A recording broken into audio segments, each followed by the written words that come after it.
تو یہ international law ہوتے ہیں کہ جناب آپ کا کسی بھی ملک کا فوجی آپ کے ملک میں اگر ہوتا ہے, اسے گولی شولی لگ جاتی ہے, زخمی ہو جاتا ہے, تو آپ کا پہلی پریورٹی یہ ہونی چاہیے کہ اسے فرسٹ میڈیکل ایڈ دیں.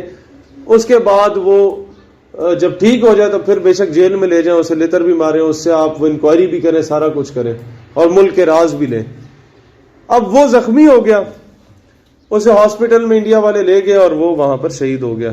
تو ہمارے ایمبیسی نے جو ہے وہ فارمیلٹی پوری کرتے ہوئے ان سے پوچھا کہ بھئی کیوں شہید ہو گیا؟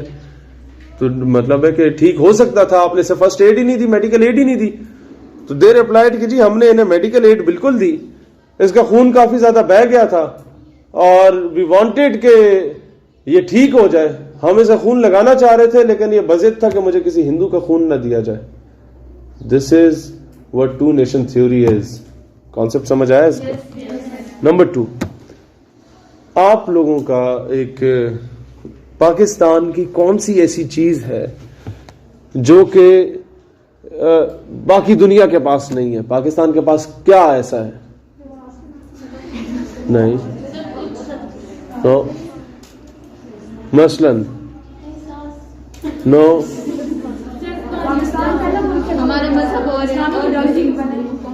یہ بھی ٹھیک پوائنٹ ہے لیکن اسی سے ملی جلی ایک چیز ہے. نو ٹو سم ایکسٹینٹ. اور سارے محبے وطن ہیں اپنے اپنے ملکوں کے, کیا ایسا چیز اس کے علاوہ؟ یہ بات بھی بالکل درست ہے, لیکن ایسی چیز جو پاکستان کے پاس ہے اور کسی ملک کے پاس اتنی سارے اسلام مسلمان چاہتے ہیں سیکریفائس کا. جو اسپرچل پاور پاکستان کے پاس ہے نا, ایک روحانی طاقت, وہ شاید ہی کسی اور ملک کو عطا کی گئی ہو. کہ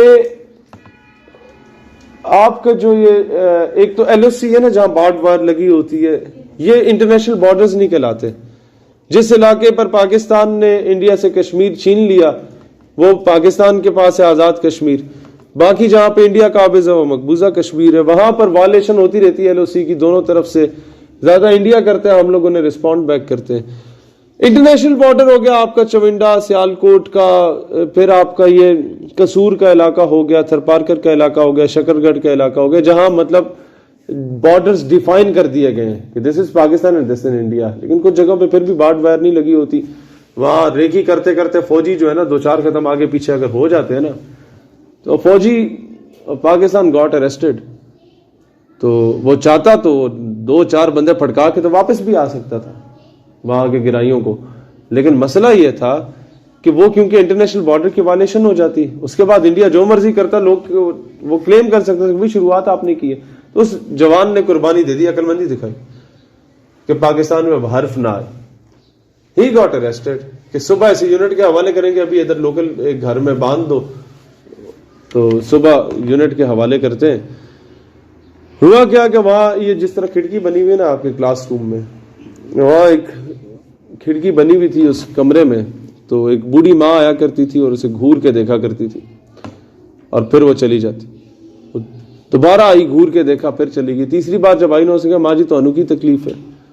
اس نے کہا کہ جی ہم پاکستان اس لیے ہم نے بنایا تھا کہ تم یہاں اسمگلنگ کرو.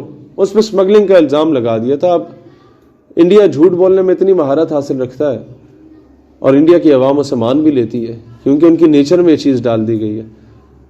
آپ کبھی بور ہو رہے ہو اور ٹائم نہ گزر رہا ہو تو آپ کے لیے بہترین ٹائم پاس کرنے کے لیے جو طریقہ کار ہے وہ یہ ہے کہ آپ انڈیا کے کسی نیوز چینل کو دیکھ لیا کریں.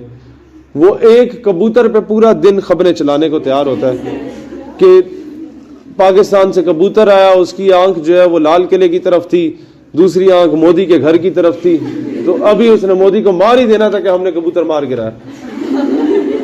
اب ہوا کیا کہ آپ لوگوں کا خیر وہاں پر اس بزرگ جو خاتون تھی اس نے کہا ہم نے پاکستان اس لیے بنایا کہ تم یہ اسمگلنگ کرو. اب اس تک پیغام یہ پہنچا تھا اس طریقے سے. اس نے کہا ماں جی اول تو پاکستان آپ نے نہیں بنایا, آپ تو سکھوں کے گھر میں رہ رہی ہیں, آپ نے کیسے پاکستان بنا لی, اور دوسرا یہ کہ میں اسمگلر کوئی نہیں ہوں. اس نے کہا بیٹا مجھ جیسی لاکھوں خواتین ایسی ہیں at the time of partition جنہیں اغوا کر لیا گیا تھا, آج انہیں ہندو اور سکھوں کے گھر میں ہندو اور سکھ بن کے زبردستی رہنا پڑتا ہے. لیکن آج بھی جب میرے بچے بیمار ہوتے ہیں تو میں تسبیح پہ اول و آخر درود شریف پڑھ کے پاکستان پاکستان پاکستان کا ورد کر کے جب بچوں پہ پھونکتی ہوں تو اللہ تعالیٰ انہیں شفا عطا کرتا ہے. یہ ہے وہ اسپرچل پاور جو آپ کے ملک کے پاس ہے, جو کسی اور قوم خطے قبیلے کے پاس نہیں ہے.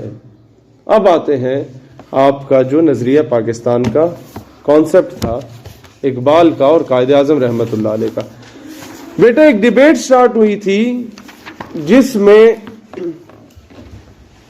اس وقت کے ہندوستان کے مسلمان دو حصوں میں تقسیم ہو گئے تھے. ایک حصہ وہ جو دور حاضر میں ہمارے حکمرانوں کا حصہ ہے, جو اس وقت انڈیا کے فیور میں تھے. وہی آئیڈیالوجی آج people who are at the helm of affairs وہ رکھتے ہیں.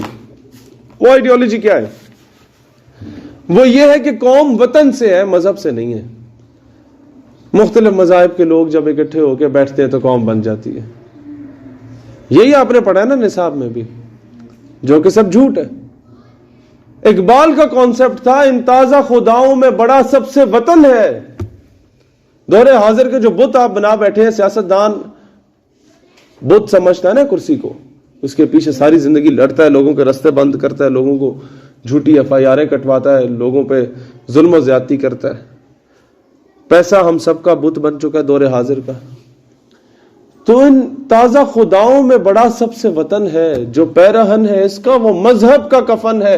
جو اس کو اپنے اوپر مسلط کر دیتا ہے وہ گویا مذہب کا کفن بنا دیتا ہے, اسے قبر کے حوالے کر دیتا ہے. تو لوگوں نے کہا اقبال اسے مزید الیبوریٹ کریں. وہ مزید الیبوریٹ کیا گیا تو سمجھ آئی. اقبال کہتا ہے بتانے رنگ و خون کو توڑ کر ملت میں گم ہو جا, نہ تو رانی رہے باقی نہیں رانی نہ افغانی.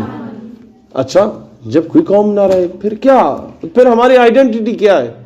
اقبال نے جواب دیا بازو تیرا توحید کی قوت سے قوی ہے, اسلام تیرا دیس ہے تو مصطفی ہے. کہ تمہارا ملک اگر کوئی ہے تو وہ اسلام ہے, اور تمہاری ذات پات اگر کچھ ہے تو وہ خان ملک چودھری نہیں ہے, وہ مصطفی ہونا ہے. اب سمجھ آئیے اس کانسیپٹ کا. اب لوگوں نے کہا کہ یار نہیں, یہ غلط کہہ رہا ہے.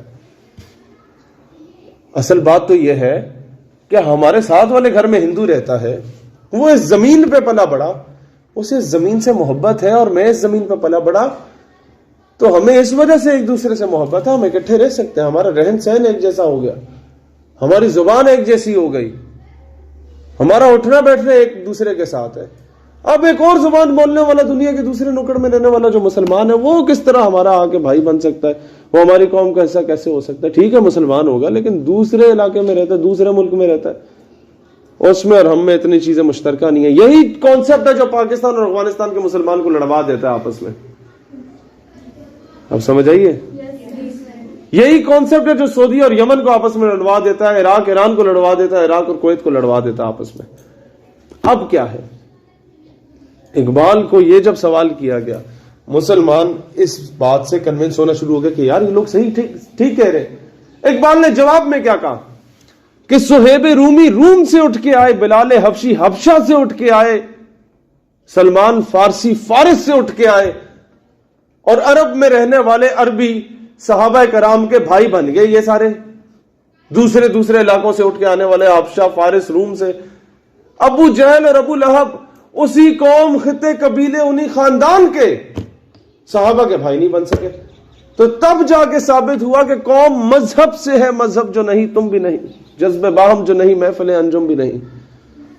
اب سمجھ آئے یہ کانسیپٹ کہ قوم جو ہے وہ مذہب سے ہے. اب ایک اور سوال پیدا ہوتا ہے کہ یار اقبال, ایک طرف آپ یہ کہتے ہیں کہ چین و عرب ہمارا, ہندوستان ہمارا, مسلم ہے ہم, وطن ہے سارا جہاں ہمارا, کہ ساری دنیا تہاڈی ہے, اللہ دی زمین ہے, اس اللہ دا قانون ہے, تو ساری زندگی آپ کے لیے, دنیا آپ کے لیے مسجد بنا دی گئی, وہاں آپ جائے نماز جہاں مرضی رکھے نماز پڑھے, اللہ کے آگے سجدہ ریزو. پھر 1.5 انچ کی مسجد پاکستان بنانے کی کیا تک بنتی ہے؟ اب اس, اور یہ بھی کانٹرڈکشن آنا شروع ہو گئی کہ ایک طرف اقبال کہتا ہے کہ مسلمان باؤنڈریز کا محتاج نہیں ہے, پوری دنیا مسلمانوں کی ہے, اور دوسری طرف یہ بھی کہتا ہے کہ جی شمال مغرب میں ایک علیحدہ ریاست بھی ہونی چاہیے مسلمانوں کے لیے, اور وہ قائد اعظم بھی اس چیز کو انڈورس کر رہے ہیں, سر سید نے بھی یہ کانسیپٹ پہلے دے دیا تھا. یہ کیا معاملہ ہے؟ تو اس کا جواب قائد اعظم نے کچھ یوں دیا کہ there should be a separate homeland for the Muslims in the subcontinent, جہاں پہ مسلمان اپنے Islamic values, norms, traditions, culture اور سب سے بڑھ کے گورننس کے سسٹم کو پریکٹیکلی امپلیمنٹ کر سکے, اور جہاں پر ایک ایسا ماڈل دنیا کے سامنے لا سکے کہ یہ اسلام ہے, وہ اسلام نہیں ہے جو سلطنت عثمانیہ کے زوال کے بعد ترکوں نے حال کیا. اس کا مصطفیٰ کمال اتاترک نے, ناٹ ترکوں نے. ترک ہماری طرح بہت عشق رکھنے والی قوم ہے حضور علیہ السلام سے. پھر نہ یہ وہ اسلام ہے جس کا مغلوں نے اینڈ ٹائم پہ حال کر دیا دین الہی کو لانچ کر کے, اور یہ مغل بادشاہ میں کئی اس طرح کی خرافات آ گئیں.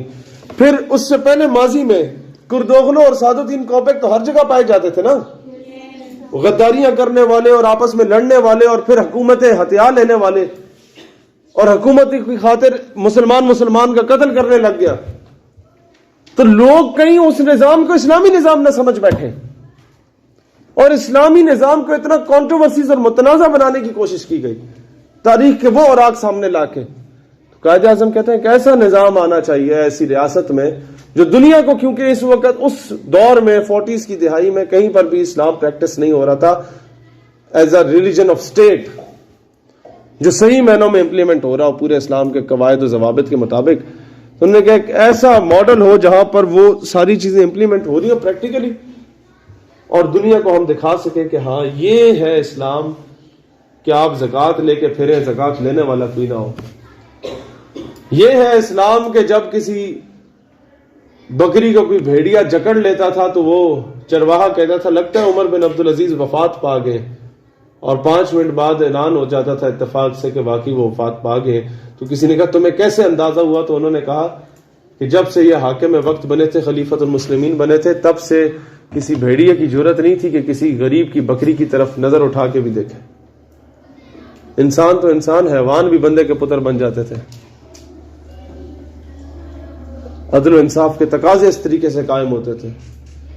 تو وہ نظام کو امپلیمنٹ کرانے کے لیے پاکستان وجود میں آیا, بٹ انفارچونیٹلی وہ نظام ابھی تک امپلیمنٹ نہیں ہوا, کیونکہ وہی انگریزوں کے کتے نہلانے والے جدی پشتی ہماری اوپر پھر قابض رہے, اور ہم لوگوں نے جدی پشتی ان کے حقے بھرنے کے زیادہ فوقیت دی. اب وہ کیسے ہوا سارا سسٹم وہ میں آپ کو سمجھاؤں گا اس کے بعد جو ٹاپک آئے گا. عقائد و عبادات کا ٹاپک آتا ہے اس کے بعد.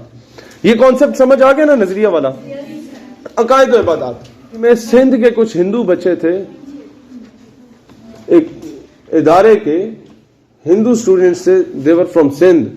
They invited me on افطاری میری ٹیم کے ساتھ. تو میں چلا گیا کہ یار ایک تو یہ ہندو ہے, دوسرا پاکستانی ہے, تو ایک اچھا امیج چلا جائے گا ہم مسلمانوں کا کہ جی ہم لوگوں نے ان کی دعوت قبول کی. ہم وہاں گئے اور I told them کہ بھی اگر تمہیں کوئی یہاں پر اس لیے تنگ کرے کہ تم ہندو ہو تو you must tell me, I would be the first one to support you, کیونکہ تم اس خطے میں رہتے ہو اور میری ذمہ داری ہے میں مائنورٹیز کا خیال رکھوں. اچھا ہوا کیا, انہوں نے ہمیں تاجدار حرم قوالی بھی سنائی اور سارا سلسلہ ہوا. دین وہ مجھے لے گئے اپنے ہاسٹل میں کمرے دکھانے کے لیے. تو ایک کمرے میں بھگوان صاحب کی تصویر لگی ہوئی تھی, وہ نیلے رنگ کا تھا. دوسرے کمرے میں ہم گئے تو وہ ایک اور رنگ کا تھا. تو میں نے اس سے پوچھا یار یہ تم دونوں کے کمرے الگ الگ ہیں اور بھگوان الگ الگ ہیں, اس کی کوئی خاص وجہ؟ تو جو ہندو کالے رنگ کا تھا وہ ذرا سر جھکا کہ وہ چپ ہو گیا.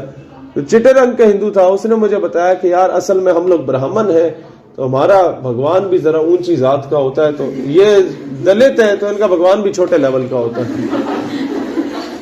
تو میں نے تب دل میں شکر ادا کیا اللہ کا کہ اللہ نے ہمیں اس مذہب میں اس گھر میں پیدا کیا جہاں پہلے سے وہ مذہب پریکٹس کیا جا رہا تھا, جہاں محمود و ایاز ایک ہی صف میں کھڑے ہوتے ہیں, جہاں بندہ نواز جو ہے وہ ایک ہی صف میں کھڑے ہوتے ہیں, جہاں پر بندہ و صاحب و محتاج و غنی ایک ہوئے. بندہ یعنی ایک عام آدمی, صاحب the one who is at the leading end, محتاج مانگنے والا, غنی بانٹنے والا, سب کیٹیگری کے لوگ ایک ہی صف میں کھڑے ہوتے ہیں. تیری سرکار میں پہنچے تو سبھی ایک ہوئے. کبھی ایسا نہیں ہوتا کہ جناب آپ کے پرنسپل یا کوئی ٹیچر آ کے بولے کہ جناب کیونکہ میں آپ سے سینئر ہوں آپ سے لیٹ پہنچا ہوں لہٰذا میں چوتھی صف میں نہیں کھڑا ہوں گا, میں پہلی صف میں کھڑا ہوں گا, آپ پیچھے جا کھڑے ہوں. کبھی ہوا یوں؟ کبھی ایسا نہیں ہوا. دس از واٹ اسلام از. دوسری طرف کیا تھا ہندوازم میں؟ A Brahman, a Shudra and Dalit is not allowed to shake hand with a Brahman. A Shudra and Dalit is not allowed to enter into a temple of a Brahman. Nor they were allowed to enter into the house of a Brahman. وہ اگر غلطی سے آ بھی جاتے تو وہ ٹائلیں اور وہ بجری اٹھوا کے باہر پھینکوا دی جاتی کہ بھئی یہ ناپاک ہو چکی ہے. And then کوئی گیتا پڑھتے ہوئے برہمن کو اگر سن لے دلت یا شودر تو اس کے کانوں میں سیسا پگھلا کے ڈالا جاتا تھا. اور پھر کوئی دلت پیدا ہوتا تھا تو بچپن سے ہی اس کے سر کے بال کٹوا کے گنجا کر کے اس کے منہ پہ, ماتھے پہ اور سر پہ اور پورے جسم پہ ٹیٹوز بنائی جاتے تھے کہ دور سے آئے تو پہچانا جائے تو آپ اپنا راہ الگ کر دیں. اسلام میں کیا ہے؟ کالے کو گورے پہ, گورے کو کالے پہ, عربی کو اجمی پہ, اجمی کو عربی پہ کوئی فوقیت حاصل نہیں. The better among you is the one جس کے پاس تقویٰ ہو, دا ون ہو از متقی اینڈ پرہیزگار.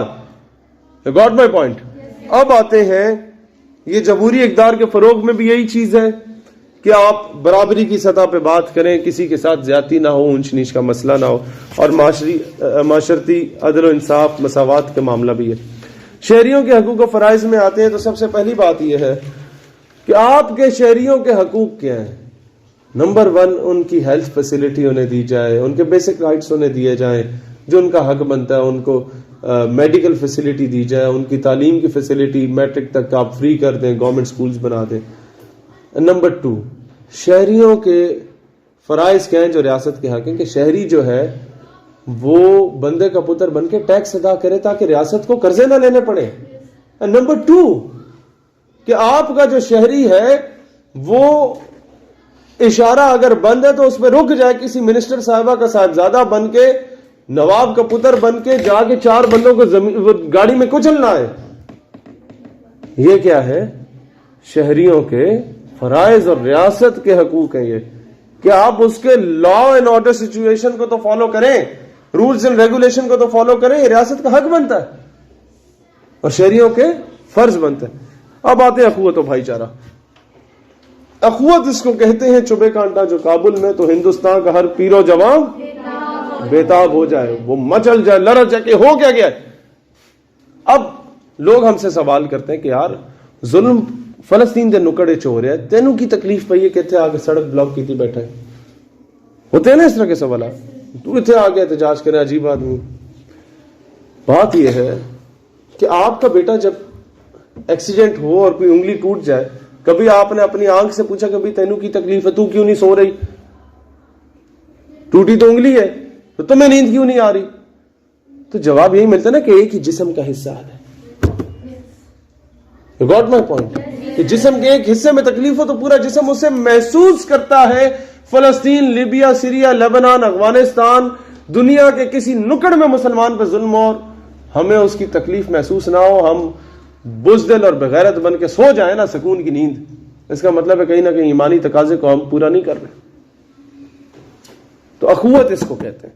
اب آتے ہیں پاکستان مسلمانان بر صغیر کی جدوجہد کا نتیجہ اور سر سید کی تحریک اور یہ سارا سلسلہ. 1857 کی جنگ آزادی میں مسلمانوں نے ڈیسائیڈ کر لیا تھا کہ اب ہم مزید انگریزوں کے زیر اثر نہیں رہنا چاہتے, ہم اپنی ایک جداگانہ ریاست چاہتے ہیں اور آزادی چاہتے ہیں. مسلمان سٹوڈ اپ, لیکن پھر جو کردوغلوں والا ایک نیچر کے لوگ ہوتے تھے وہ ہمیشہ سے ہمارے درمیان رہے.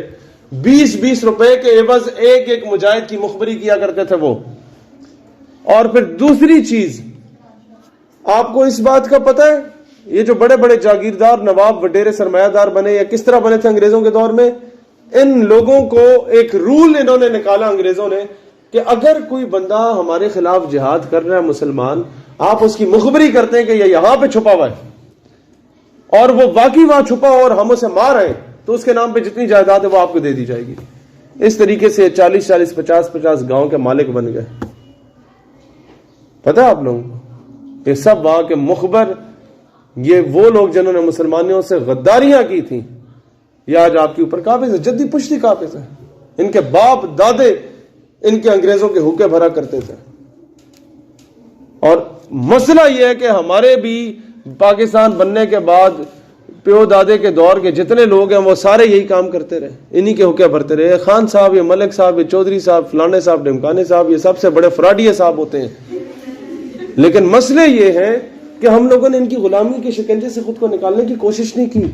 ہم لوگ پی ایچ ڈی کرنے کے بعد بھی نواب کے گٹوں میں بیٹھے تھے جو خود انڈر میٹرک ہے.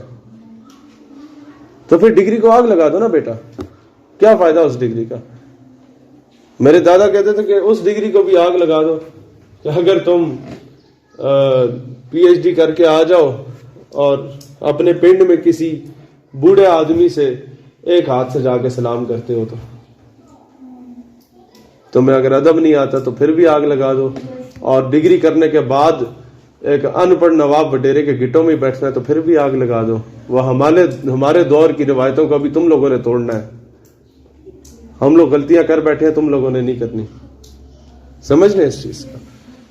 اب آتے ہیں علی گڑھ کی تحریک پہ کہ 1857 کی جنگ آزادی کے بعد انگریزوں نے کریک ڈاؤن کرنا شروع کر دیا مسلمانوں پہ, ہر جگہ دیوار سے چنوا دینا. بھائی ہوا کیا, sir Syed stood up and he said کہ بھائی ہن تے سروائیول دی جنگ ہے, از دا وار آف سروائیول, کہ ہن زندہ رہنا ہی اسے چی امان سمجھو اپنی.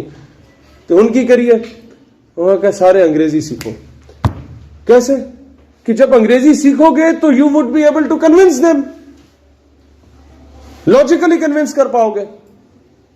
اچھا دوسری کیا چیز ہے, انہوں نے کتابیں لکھنی, رسالہ اسباب بغاوت ہند.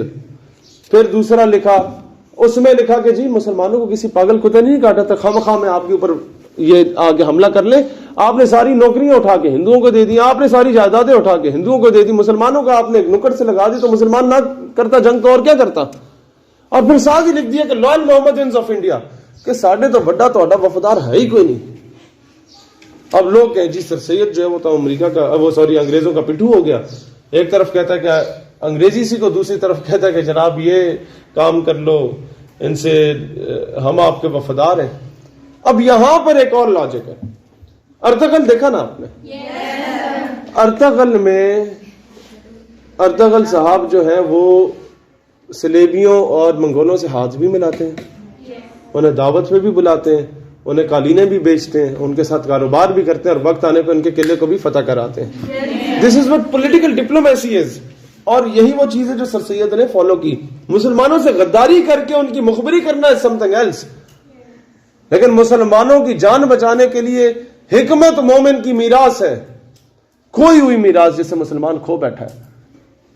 وہ حکمت سے چلتا نہیں ہے, وہ کہتا بس ابھی چڑھ دوڑے یا پھر غلامی کرے. حکمت سے چلو تو آپ لوگ ہر چیز کو وقت آنے کے ساتھ ساتھ, جس طرح یہودیوں نے غلامی میں رہے 1001 سال, اس کے بعد انہوں نے جناب حکمت عملی کے ساتھ چلتے چلتے پوری دنیا کی اکانومی اور پوری دنیا کے میڈیا پہ قبضہ کر لیا. اب وہی اچھا ہے جو میڈیا اچھا بتاتا ہے. پوری قوم ملالہ کو ہیرو ماننے کو تیار ہے, میڈیا کہتا ہے ٹھیک ہے, ٹی وی پہ آتی ہے. اسی طرح نا پوری قوم کہتی ہے عافیہ صدیقی جناب غلط ہے, میڈیا جو کہہ رہا ہے غلط ہے تو غلط ہے. تو نیریٹو بلڈنگ جو ہے نا یہ میڈیا نے کرنا شروع کر دی, جھوٹ کو سچ, سچ کو جھوٹ بتانا شروع کر دیا. اب آتے ہیں اگلے پوائنٹ پہ, یہ سر سید کی تعلیمی خدمات, اور یہ سارا آپ نے یاد رکھنا ہے کہ غازی پور میں مدرسہ کب قائم کیا, علی گڑھ میں کب قائم کیا, کس تاریخ میں محمد اینگلو اورینٹل کالج بنے, اسکول بنے, فارسی زبان کی ترویج کے لیے کب کام ہوا, یہ سارا آپ کو یاد ہونا چاہیے. اس سے پہلے William Hunter, Lord Abbott, Bosworth Smith کے کیا اقوال تھے کہ مسلمانوں کے ساتھ کیا ہوا, پیج نمبر 6 پہ یہ آپ کو یاد ہونا چاہیے. پیج نمبر 8 کا ادبی خدمات کا یہ شارٹ کوشچن اور ایم سی کیو میں ہر صورت میں آتا ہے کہ سر سید احمد خان شبلی نعمانی صاحب, نذیر احمد صاحب اور مولانا حالی رحمۃ اللہ علیہ کی تصانیف کے کیا کیا نام تھے, اور انہی کی تصنیف کے آگے ان کا لکھنا ہے. سر سید کے آگے آپ نے حالی صاحب کی خدمات پیش نہیں کرنی. ٹھیک ہے, اب آتے ہیں معاشرتی معاشی خدمات میں. میں نے آپ کو بتا دیا جو کتابیں انہوں نے لکھی. سیاسی خدمات میں کیا تھا, sir Syed was the first person who had given the concept of two nation theory. ان سے پہلے مجدد الف ثانی اور اعلیٰ حضرت بریلوی رحمۃ اللہ علیہ نے یہ کانسیپٹ دیا, but they were religious leaders. اور سر Syed was a political leader, تو پولیٹیکل حلقوں میں یہ نیریٹو زیادہ گیا. اب آتے ہیں آل انڈیا مسلم لیگ کے قیام. اس کے اسباب میں کیا تھا؟ نمبر 1 یہ تھا کہ جی انڈین نیشنل کانگریس کے پہلا مسلم لیگ کے قیام کا مقصد یہ ہے کہ جناب حکومت اور مسلمانوں کے درمیان بہتر تعلقات قائم کرنا, اور دوسرا مقصد بڑا امپورٹنٹ ہے, برصغیر کی دیگر اقوام اور سیاسی جماعتوں سے اجتماعی بھلائی کے لیے رابطے قائم کرنا, یعنی اپنا ایکسیپٹنس لیول کریٹ کرنا لوگوں میں. آپ میں سے کتنے لوگ چاہتے ہیں جی پاکستان میں اسلامی نظام آنا چاہیے؟ وہ ہاتھ کھڑا کرے جناب. سارے چاہتے ہیں. اسی طریقے سے ساری قوم چاہتی ہے کہ اسلامی نظام ہے, لیکن آتا نہیں ہے. کیوں؟ ہر 2-2.5 سال بعد نئی مذہبی جماعت بنتی ہے, اور ہر مولوی دوسرے مولوی کو کیا بولتا ہے؟ برا یا کافر بولتا ہے. ایک مسلک کا مولوی دوسرے اپنے ہی مسلک کے مولوی کے پیچھے نماز پڑھنے کو تیار نہیں ہوتا. جب یہ ساری چیزیں آتی ہیں پاکستان میں اسلامی انقلاب یا اسلامی نظام کیوں نہیں آیا؟ نمبر 1 یہ لبرل طبقہ, اس کی وجہ سے کہ یہ ہر ادارے میں گھسا ہوا ہے, قادیانیوں کا کچھ رول ہے بیچ میں, اور دوسرا سب سے بڑا رول ہمارے اپنے ہی مذہبی طبقے کا ہے کہ یہ ایک دوسرے کو ایکسپٹ کرنے کے لیے تیار ہی نہیں ہے. آپ نے نظام چینج کرنا ہے بیٹا. پاکستان میں جمہوری نظام ہے, جمہوریت کے تحت اگر آپ نے گورننس کے سسٹم میں آنا تو کیسے آئیں گے؟ میجورٹی از اتھارٹی, یعنی زیادہ ووٹ ملیں گے تو آئیں گے. تو وہ کیسے آئیں گے جب آپ سب کو غلط بولیں گے؟ اس کا طریقہ کیا ہے کہ you must have a acceptance level at each and every platform. مسئلہ یہ ہے کہ سیاسی جماعتیں جو ہیں وہ میدان تک رہتی ہیں, یونیورسٹی تک نہیں پہنچ سکتی. یونیورسٹی کے بچے میدان تک نہیں پہنچ سکتے, اور مذہبی رہنما مدرسے تک رہتے ہیں, یونیورسٹی والے مدرسے تک نہیں پہنچ سکتے. اب میں نے 26 سال میں کیا کرکس نکالا, 26 سال کیا جو پولیٹیکل ایکٹیویٹیز ہیں اس میں تو 8-9 سال کا میرا ٹینیور رہا. اس 26 سال کی عمر میں نے کرکس یہ نکالا بیٹا کہ ہماری سب سے بڑی کامیابی ہے کہ ہمارا ایکسیپٹنس لیول مسجد, مدرسے اور خانقاہ میں بھی ہو گیا, وہاں بھی جا کے ہم لوگ خطاب کرتے رہے, اور اسکول, کالج, یونیورسٹی میں بھی ہو گیا. کہ جب تک آپ کا ملا اور مسٹر ایک پلیٹ فارم پہ آ کے نہیں بیٹھتا, ایک دوسرے کو ایلین سمجھنا ختم نہیں کرتا, کوئی دوسری مخلوق سمجھنا ختم نہیں کرتا, تب تک ملک میں اسلامی نظام نہیں آ سکتا. اب سمجھ آ رہے ہیں آپ؟ تو اسی لیے پاکستان میں یا دنیا میں کہیں بھی آپ اگر کوئی چینج لانا چاہتے ہیں تو سب سے پہلے آپ ایک فوجی کی نظر میں بھی اچھے ہونے چاہیے, آپ بیوروکریٹ کی نظر میں بھی اچھے ہونے چاہیے, آپ جج کی نظر میں بھی اچھے ہونے چاہیے, آپ عوام کی نظر میں بھی اچھے ہونے چاہیے, آپ دوسرے مکاتب فکر کی نظر میں بھی اچھے ہونے چاہیے, اور دوسرے مذاہب کی نظر میں بھی اچھے ہونے چاہیے. آپ سمجھ رہے ہیں؟ نو, قائد اعظم رحمت اللہ علیہ کے بارے میں کوئی ایک نیگیٹو پوائنٹ آج کوئی نکال نہیں سکا. ایون ہندوز ور اگینسٹ دیم, لیکن کوئی نیگیٹو پوائنٹ نہیں نکال سکا. آپ اپنا ویک پوائنٹ نہ دینا. نظریے پہ میں نے کبھی کمپرومائز نہیں کیا, لیکن میں نے کیا قائد کی چیز کو فالو کیا کہ کوشش کی ہے کہ کم سے کم ویک پوائنٹ دیے جائیں, کہ آپ کے دشمن کو موقع نہیں ملے کہ آپ کے کریکٹر پہ کسی قسم کا وار کرے. آپ کی نظریں نیچے ہونی چاہیے, نمبر 1. نمبر 2, حیا کا پیکر ہونا چاہیے. جب ایک مولوی کسی بچے کے ساتھ زیادتی کرتا ہے نا تو پوری دنیا میں جو بدنامی ہوتی ہے وہ اسلام اور مدرسے کی ہوتی ہے, مولوی کی نہیں ہوتی, کیونکہ مولوی کو کوئی نہیں جانتا اس بندے کو, مسٹر ایکس وائی زی کو. آپ سمجھ رہے ہیں؟ تو اس آئیڈیالوجی کا پرچار کرنے والا جب بندے کا پتر نہیں ہوگا تو نقصان کس کا ہوگا؟ آئیڈیالوجی کا, اس کاز کا.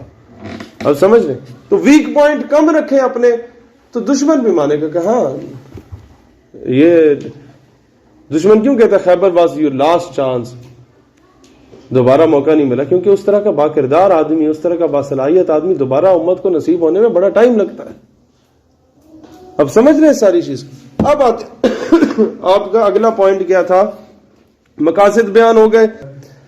اب ہے کانگریسی وزارتیں. 1937 اور 1939 کو ساری کی ساری کرسیاں جو جیت گئی وہ کانگریس جیت گئی, مسلمانوں کے حلقوں سے بھی جیت گئی, اور اللہ کا بڑا کرم ہے کہ وہ جیت گئے. وہ کرم کیسے ہے؟ اللہ از دا بیسٹ پلانر, اس سے بہتر کوئی پلان نہیں کر سکتا. مسلم لیگ 2-4 سیٹیں جیتتی تو شاید کانگریس اپنی اوقات نہ دکھا پاتی, جب کانگریس سب کو جیت گئی نا تو مسلمانوں کے دو دھڑے تھے نا. جو بڑا دھڑا تھا وہ یہ کہتا تھا کہ جی ہم انڈیا کے ساتھ ٹھیک ہے, تم لوگ خام خواہ میں نیا پاکستان بنانے کے چکر میں ہو, ایک الگ ریاست بنانے کے چکر میں, ہم ادھر ٹھیک ہے, خوش ہیں. اب کانگریس جیت گئی, اسے موقع مل گیا اپنی اصلیت دکھانے کا. اس نے جناب مسلمانوں کو زد و کوب کرنا شروع کیا, معصوم بچوں عورتوں کے ساتھ زیادتی کرنا شروع کر دی. ہم سے ہماری جائیدادیں زمینیں سب کچھ چھین لی گئی, مسلمانوں کے سرکاری نوکریوں سے ہٹا دیا گیا. جو کسی کو اچھے معزز شہری کو الاؤنس ملا کرتا تھا وہ رک گیا. مسلمان میں سے اکثریت کی یہ عادت ہے ہم لوگوں میں آج کل کے دور میں کہ جب تک ہمیں لتر نہیں پڑے ہم بندے کے پتر بنتے نہیں ہیں, ہمیں قدر نہیں آتی. جب تک بندہ مر نہیں جاتا تب تک ہم ٹرک کے پیچھے اس کی تصویر لگانے کو تیار نہیں ہوتے, یا اس کی تصویر اپنی پروفائل پکچر لگانے کو تیار نہیں ہوتے. یہ ہماری نیچر ہے. اب آتے ہیں اسلامی نظام کا قیام, یہ ایک ایسی ریاست جہاں پہ اسلام کو پریکٹس کیا جا سکے. اب آتے ہیں قرارداد پاکستان, اس میں کیا تھا. علامہ اقبال رحمۃ اللہ علیہ نے 1930 کو آپ کے الہ آباد کے خطبے میں بتا دیا پاکستان کے بارے میں. چودھری رحمت علی نے جناب رسالہ لکھا 1933 میں, نا اور نیور, ابھی نہیں تو کبھی نہیں, اور مفت میں تقسیم کیا. یہ جو ہم نے نظریات کے نام سے کتاب لکھ کے مفت میں تقسیم کی تھی نا, اس کی وجہ یہ تھی کہ ہم نے چودھری رحمت علی کا یہ کانسیپٹ جو ہے وہ کاپی کیا کہ یار اس کانسیپٹ کے تحت ہم نوجوانوں کو سنڈریلا یا مسٹر سے اٹھا کے صلاح الدین ایوبی یا نور الدین زنگی تک لا سکتے ہیں. لیکن پھر ہم نے یہ دیکھا کہ یار یہ کتاب بیچی نہیں جا سکتی کہ قوم اتنی بڑی نواب ہے کہ یہ 20-30 روپے کا خرچہ نہیں کرے گی, تو انہیں مفت دے دو. مفت دیا تو قوم پھر بھی اتنی بڑی نواب تھی کہ انہوں نے کتابیں اٹھا کے گھر میں رکھ دی. لیکن ہم نے یہ کام جاری رکھا. اس کی وجہ کیا تھی؟ میں اپنے گاؤں میں بھی جاتا تھا نا, جو سفید قمیض پہن کے بچے نہیں جا رہے تھے چھوٹے چھوٹے گورنمنٹ اسکولوں کے, ان کو کتابیں دو تو خوشی خوشی 2-3 لے لیتے تھے. تو میرے کزن کہتے تھے کہ تم یہ پیسے ضائع کر. میں نے کہا نہیں. کہتے یہ پڑھیں گے نہیں, یہ ABC پڑھنے والے بچے ہیں, یہ کتابیں کس طرح پڑھیں گے. میں نے کہا نہیں, یہ گھر لے کے جائیں گے, ان کے ماں باپ پڑھیں گے, ان کے چاچے مامے تائے پڑھیں گے, دادا دادی پڑھیں گے. لٹریچر کبھی بھی ضائع نہیں ہوتا,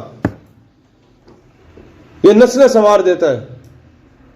اب آتے ہیں تیسرا پوائنٹ آپ کا تھا 1938 میں سندھ مسلم لیگ نے اعلان کر دیا جی علیحدہ ریاست کے سالانہ اجلاس میں. قائد اعظم نے ایک بڑی کام کی بات کی.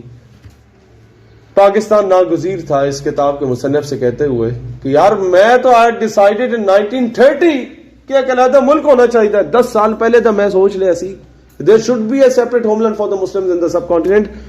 لیکن میں دسیا نہیں سی. Why?